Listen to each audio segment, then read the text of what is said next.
Bienvenue à vous dans cette nouvelle vidéo d'actualité auto, celle du 2 octobre 2025. Au programme aujourd'hui, on va déjà parler de Citroën qui veut se lancer dans le marché de la petite voiture low cost et proposer un modèle à moins de 15 000 €. On va parler ensuite du leasing social qui est le gros dispositif de cette fin d'année destiné à inciter les Français à acheter ou surtout à louer de la voiture électrique. Un dispositif qui fait beaucoup débat et dont on ne sait pas vraiment s'il profite vraiment aux entreprises de production automobile françaises. On parlera ensuite des petites techniques un peu secrètes qu'utilisent les constructeurs et les concessionnaires pour sauver les apparences et donner de bonnes impressions en ce qui concerne les ventes de voitures électriques. On parlera d'un nouveau brevet innovant que vient de déposer Volvo en ce qui concerne la sécurité des véhicules. Ce sont les sujets de la vidéo du jour, j'espère que cette vidéo vous intéressera. Si c'est le cas, comme d'habitude, je compte sur vous pour le montrer gratuitement en laissant un petit like, en vous abonnant et en laissant un petit commentaire pour le référencement et pour donner votre avis sur l'actu du jour. Je rappelle aussi bien sûr que vous pouvez soutenir la chaîne en devenant un soutien via le bouton rejoindre sous cette vidéo. Vous êtes de plus en plus nombreux à soutenir via ce moyen-là. Un grand merci à vous et un grand merci à ceux qui peut-être franchiront le pas.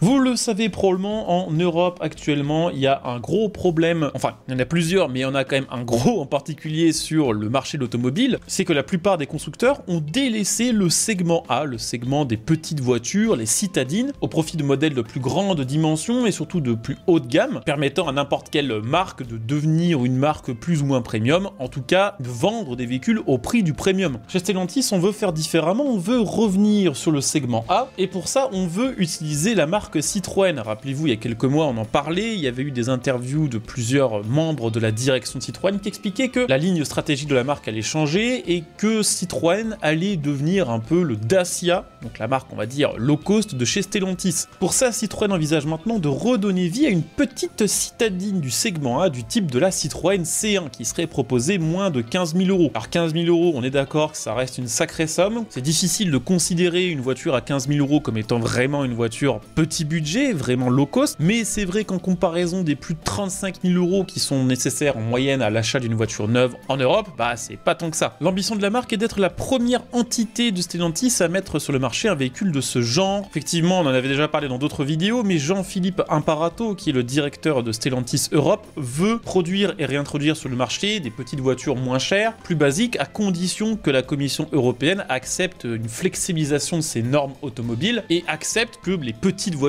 du segment A n'est pas à avoir tous les systèmes de sécurité et les systèmes d'électronique que les autres voitures sont maintenant tenues obligatoirement de respecter, notamment depuis l'arrivée de la norme GSR2, cette fameuse norme qui fait que d'après Stellantis, c'est devenu quasiment impossible pour les constructeurs de produire une petite voiture rentable. Xavier Chardon, qui est le nouveau directeur général de Citroën, ainsi que Pierre Leclerc, le directeur du design, confirment, je les cite, que la marque est prête et qu'ils travaillent déjà sur des projets de petites voitures à moins de 15 000 €. On peut s'interroger sur la légitimité de Citroën à proposer ce genre de véhicule, puisque pendant longtemps elle a été considérée comme étant plutôt une marque haut de gamme de PSA, en ayant beaucoup misé sur le confort à bord et l'innovation. Mais d'un autre côté, Citroën a fait beaucoup de petites voitures, bien sûr la 2 chevaux, la Diane, la X, la ZX ou encore bien sûr la C1 qui était proposée à l'époque largement en dessous des 10 000 € et qui était plutôt d'ailleurs une bonne voiture. Donc pour le moment il ne s'agit que d'études préliminaires, même si Citroën se tient prêt à dégainer, elle attend, comme je disais, que la Commission européenne fasse un pas dans sa direction et accepte de flexibiliser, comme je le disais tout à l'heure, les normes automobiles. La Commission qui n'a pas encore donné son feu vert, même si lors des derniers discours publics, Ursula von der Leyen, qui est le numéro 1 de la Commission européenne, s'est montrée assez réceptive à cette idée. Aux dernières nouvelles, la Commission européenne attendrait des garanties de la part des constructeurs que ces véhicules seront bel et bien fabriqués en Europe afin que ça profite à l'industrie européenne et non pas à l'industrie chinoise qui forcément profiterait de tels assouplissements. L'enjeu est quand même assez important quand on sait qu'en 2019 on comptait encore 49 modèles de voitures neuves qui étaient à moins de 15 000 € et qu'en 2025 il ne reste plus qu'un seul, la Dacia Sandero, qui d'ailleurs se vend très bien en Europe, probablement à cause aussi de son prix. L'objectif de Citroën et de Stellantis ici, c'est donc de recréer un véritable segment A qui représentait encore plus de 7% du marché européen en 2021, qui ne représente presque plus rien maintenant que ces voitures n'existent plus. En attendant cette C1, Citroën mise sur d'autres modèles comme la C3 qui n'a de low cost que sa qualité de fabrication puisqu'elle coûte quand même 16 000 €, des modèles qui, malgré des tarifs assez compétitifs dans leur catégorie, demeurent beaucoup trop coûteux pour une partie du public. Stellantis et Citroën estiment que la commercialisation de cette petite voiture et des petites voitures de manière générale permettrait de revitaliser un marché européen en berne, les ventes de voitures européennes ayant chuté de plus de 30% entre l'année 2019 et l'année 2024.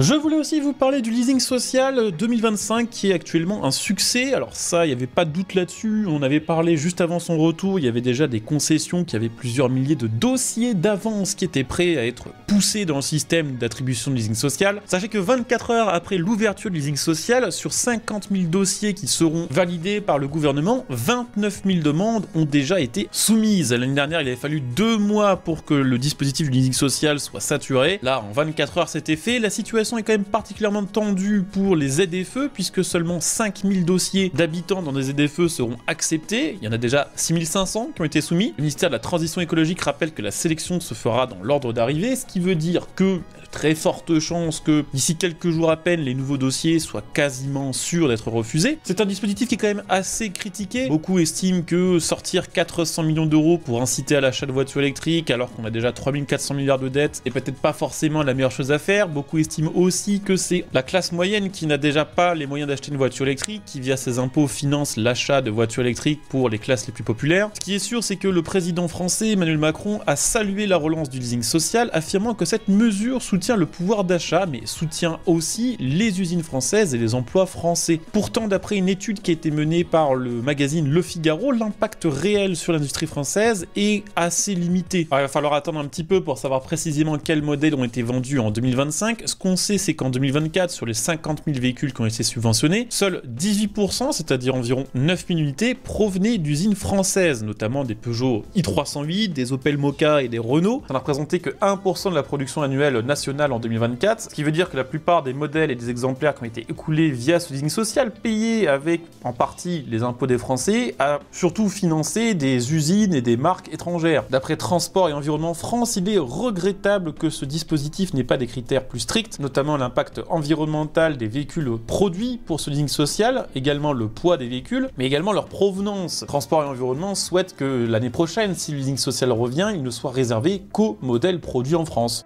Je voulais aussi vous parler de Volvo qui a toujours été pionnière en matière de sécurité automobile, alors que le reste des marques et le reste de l'industrie automobile concentrent ses efforts sur des brevets et le développement de technologies liées aux aides à la conduite autonome. Volvo montre une fois de plus qu'il y a peut-être plus important et surtout plus efficace en termes de sécurité. En 2026, le constructeur suédois introduira dans son EX60 la première ceinture de sécurité multi-adaptative au monde. Alors c'est l'héritière directe d'une autre technologie inventée par Volvo il y a presque 70 ans, la ceinture en 3 points. C'est une technologie qui va être reprise, mais dont son fonctionnement va être adapté en temps réel grâce à des capteurs internes et externes. La ceinture prendra en compte par exemple la taille, le poids et la morphologie de l'occupant et adaptera sa force de retenue en conséquence, plus élevée pour les gabarits les plus imposants, plus douce pour les passagers plus légers, afin de limiter en cas de collision les risques de blessures thoraciques qui sont parfois créés par les systèmes de sécurité comme les ceintures de sécurité en eux-mêmes. Le système intégrera 11 profils de limitation de charge qui permettront de s'adapter à un grand nombre de scénarios d'accident. Lors d'un impact, les caractéristiques du choc, comme la vitesse, la direction, la position des passagers, sont analysées en quelques millisecondes et la ceinture choisira automatiquement le réglage qui sera le plus sûr pour chaque passager. C'est un dispositif qui s'appuie sur environ 50 ans de recherche du côté de chez Volvo et sur une base de données de 80 000 cas réels, un dispositif qui pourra évoluer à distance grâce à des mises à jour. En sachant qu'en plus, ce dispositif sera intégré dans l'écosystème de sécurité Volvo et elle pourra communiquer et fonctionner, on va dire, de concert avec les airbags, les différents systèmes de détection et d'aide à la conduite déjà opérationnels sur les modèles de chez Volvo. Je voulais pour terminer vous parler des petites techniques magiques qu'utilisent les concessionnaires et les constructeurs pour sauver un petit peu les apparences et donner l'impression que le mois de septembre 2025 a été une réussite en termes de vente automobile. On parlait des chiffres de mois de septembre 2025 hier, une progression de 1% des ventes comparée à septembre 2024, qui paraît au final assez suspecte puisque la veille de la clôture des chiffres de septembre 2025, le marché affichait encore moins 11% de ventes. Alors évidemment, ça dépend un peu des marques et des groupes. Stellantis est d'ailleurs considéré comme étant le roi du maquillage de chiffres, puisque comme par hasard, au 29 septembre 2025, le groupe accusait un recul de 23,8% avec environ 27 000 unités commercialisées. Comme par hasard, 24 heures plus tard, il affichait l'équilibre avec 36 071 immatriculations, soit près d'un quart du volume mensuel réalisé en une seule journée. Alors c'est encore plus flagrant chez Peugeot et chez Citroën en particulier, où comme par hasard, hasard, du jour au lendemain, on a pu assister à une envolée de la location courte durée qui a augmenté de 28,8% et des véhicules de démonstration plus 13%. Chez Citroën, c'est 95% d'augmentation des locations courte durée, les véhicules de démonstration plus 40% et chez Opel, n'en parlons même pas. La situation est particulièrement préoccupante puisque toutes les ventes dites naturelles reculent, il n'y a que la location courte durée et les voitures de démonstration qui augmentent. Alors chez Renault, les chiffres de fin de mois sont un peu moins bizarres mais montrent quand même une accélération étrange passant de moins 3,7 à plus 6,5% en 24 heures. D'ailleurs, je suis intéressé pour avoir des petits témoignages en commentaire. Je me doute que parmi vous, il y en a qui travaillent dans l'industrie. Si vous travaillez dans des concessions et qu'on fait ce genre de petites magouilles pour sauver un peu les chiffres en fin de mois, n'hésitez pas à témoigner en commentaire sur les petites manips et sur leur ampleur. En tout cas, pour aujourd'hui, on a fait le tour des actus du jour. J'espère que cette vidéo vous aura intéressé. Comme d'habitude, c'est le cas. Je compte sur vous pour le montrer en laissant un like, en vous abonnant pour les prochaines vidéos et en laissant un petit commentaire. On se retrouve dès demain pour la prochaine vidéo. Portez-vous bien. Ciao.